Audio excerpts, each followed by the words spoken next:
On December 4th, 2020, still acutely sick a month after my positive test for COVID, I was one of the first in the world to be diagnosed with long COVID, or COVID long hauler syndrome. The majority of doctors around the world hadn't even heard of this yet. No one knew how to cure me. No one knew how long I would be sick. Some had estimated it could take over a year to heal. In fact, if I would ever recover from it. I was so sick, I would faint whenever I tried to stand up. I felt severely nauseous and dizzy every day for 2 years. I lost my balance. I used to ride a bicycle 40 miles along the river trail or boardwalk a couple of times each week prior to becoming sick. But at that point, I could barely walk.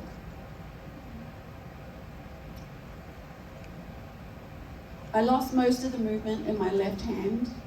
I spent months slowly rehabbing it by practicing piano scales, very slowly at first, as I had to seriously concentrate just to get my fingers in my left hand to move properly.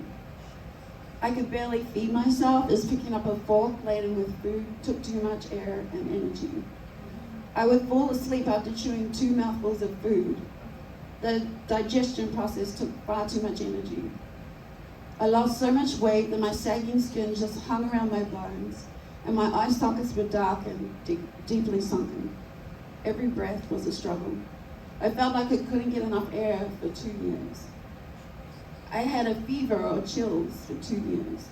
I had brain fog so severe that the words on my computer screen had vanished into a white mush that possibly looked like hieroglyphics, if I concentrated on them long enough. I couldn't move my eyes to look around the room, or the nausea became far too intense. At night, it was like my body was having seizures as my legs would randomly kick out uncontrollably. The recurring pain in my chest felt like I was having a heart attack over and over again. I could barely speak. I didn't have enough air to project the sound from my voice.